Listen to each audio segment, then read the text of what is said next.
Voici l'histoire d'une maman insatisfaite, une maman qui trouve toujours quelque chose à dire lorsque sa fille pose un acte ou s'occupe d'elle. Elle trouve à dénigrer, à rabaisser, à dévaloriser. Ça va même très loin.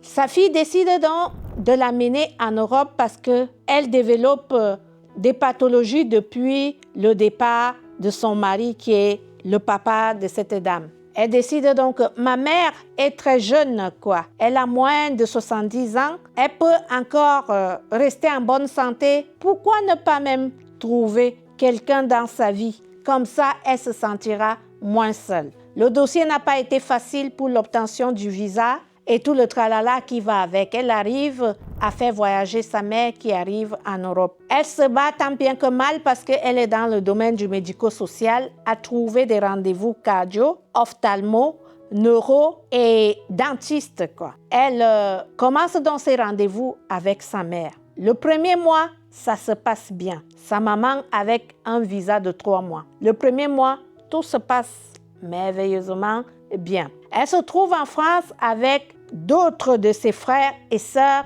ici un peu partout dans d'autres départements.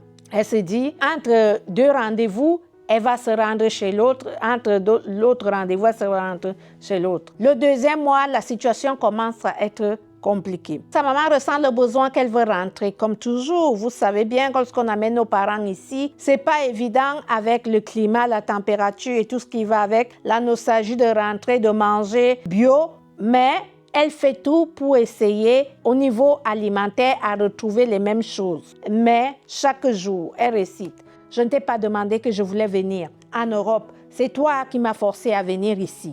Et que depuis là, qu'est-ce que tu fais? Rien du tout. Je n'ai pas d'argent. Tu ne me donnes pas d'argent. Tu ne me donnes rien. Tu ne fais rien du tout en ce qui me concerne. Elle se dit, mais qu'est-ce qui arrive à maman? Plusieurs fois, elle interpelle et dit, mais qu'est-ce qui t'arrive? Qu'est-ce que tu me reproches? Tu sais bien qu'on a étalé les rendez-vous. Donc, il faut finir tes rendez-vous. Entre-temps, elle me dit que j'ai entamé un dossier au niveau de la préfecture parce que je voyais son état de santé et je disais qu'il faudrait qu'elle ait une carte de séjour, ce qui permettra à ce que si elle a un rendez-vous ici, elle va souvent revenir facilement. Moi, j'avais besoin juste d'une carte de séjour d'1 an. Je monte donc ce dossier avec mon mari qui a une entreprise. Il m'appuie là-dessus. Voilà, le deuxième mois, ça commence à être compliqué. À peine je pointe le nez lorsque je rentre du travail, elle est sur moi.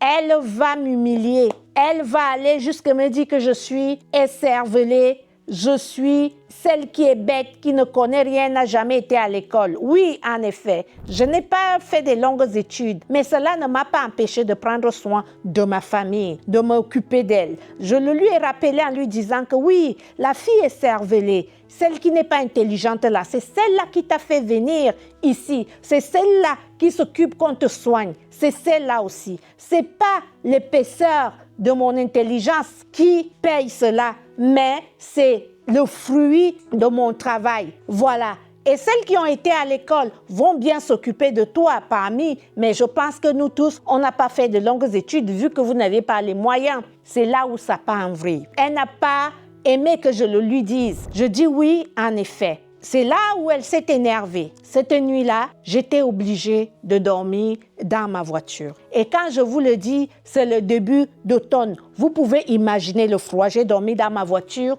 pour avoir la paix du cœur. Je me disais que ça va s'arrêter jusque-là. J'ai interpellé mes sœurs. Je les ai interpellées. J'ai dit, mais je ne comprends pas, maman, qu'est-ce qui lui arrive? Pourquoi elle est énervée? Oui, la petite sœur m'a dit, elle veut rentrer au village et je lui ai dit qu'elle attendait un peu. La situation ne s'est pas arrêtée là. Chaque jour, on chante. J'habite avec ma fille parce que mon mari se retrouve là où il a son entreprise, quoi. Et il ne peut pas venir tout le temps, donc il est là-bas. On a 2 logements, là où se trouve l'entreprise et là où on habite, dans la grande ville. Donc je reste avec notre fille là-bas. C'était chaque jour. Et vous savez, nos enfants ici n'ont pas été élevés dans ce climat, dans cette ambiance très lourde, très bruyante, dont ma fille était devenue mal à l'aise. Jusqu'à ce que ma mère lui dit qu'elle fait de la discrimination alors qu'elle ne disait rien.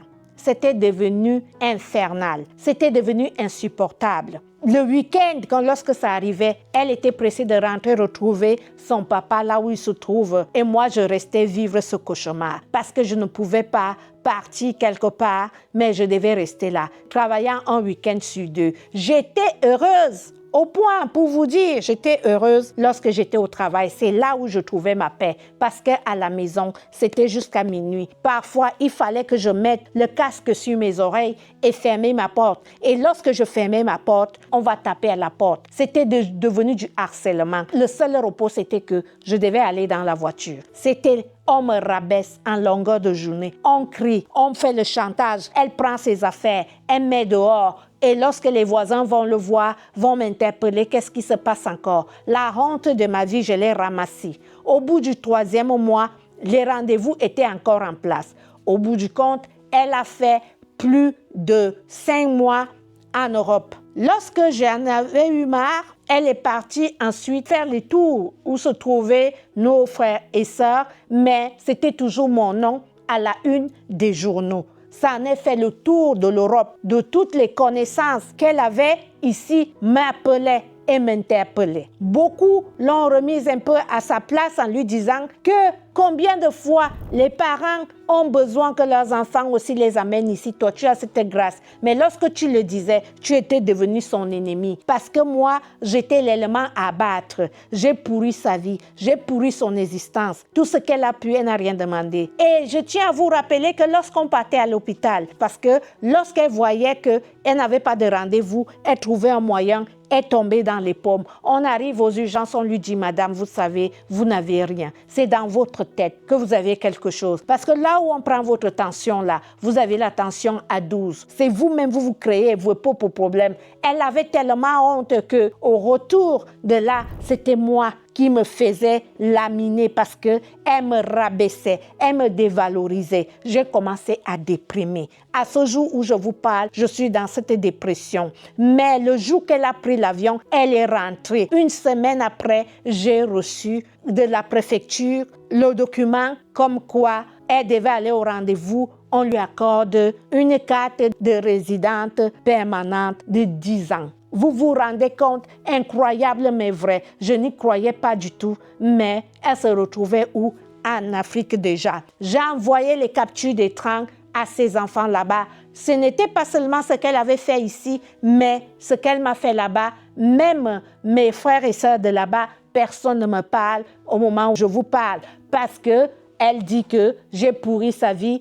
Et ses enfants disent qu'une personne qui a voulu la mort de leur maman, ils ne peuvent plus parler avec elle. Personne ne s'est même gêné à m'appeler pour me demander que se passe-t-il? Qu'est-ce qui s'est véritablement passé? Est-ce que je pouvais amener ma mère ici en Europe et pourrir sa vie? Pourquoi dépenser autant d'argent pour venir donner des insomnies à ta mère et m'infliger la dépression à moi-même? Non, je ne pense pas qu'une personne peut le faire.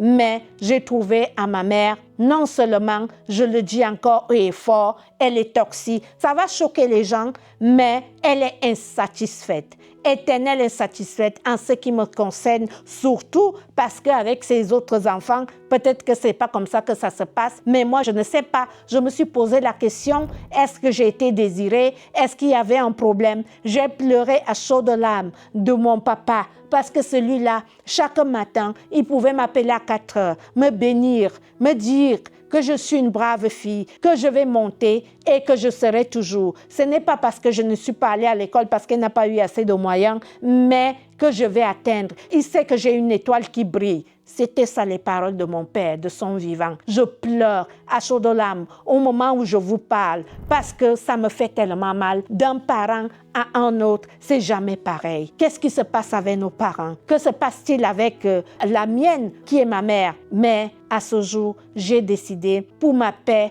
pour ma stabilité émotionnelle qui a été brisée et vraiment brisée, j'ai dit, je la bloque de mon téléphone. Elle reste là-bas. Quel que soit ce qui va arriver, je pourrais peut-être souvent envoyer par quelqu'un pour aller lui donner, mais plus jamais le contact avec elle, jusqu'à ce que je me retrouve, parce que je suis tellement profondément blessée. blessée parce que j'ai perdu confiance en moi, l'estime que j'avais, elle a détruit la personne que je suis. J'ai même envie de dire tout ce qu'elle disait est vrai, alors que certaines personnes me disent que non, c'est pas vrai. Il ne faut pas croire à ça. Elle a arrivé jusque-là à me faire douter de moi-même. Ça, c'est quelque chose qui est impardonnable. Mais je trouverai quand même un peu de paix pour pouvoir pardonner à ma mère.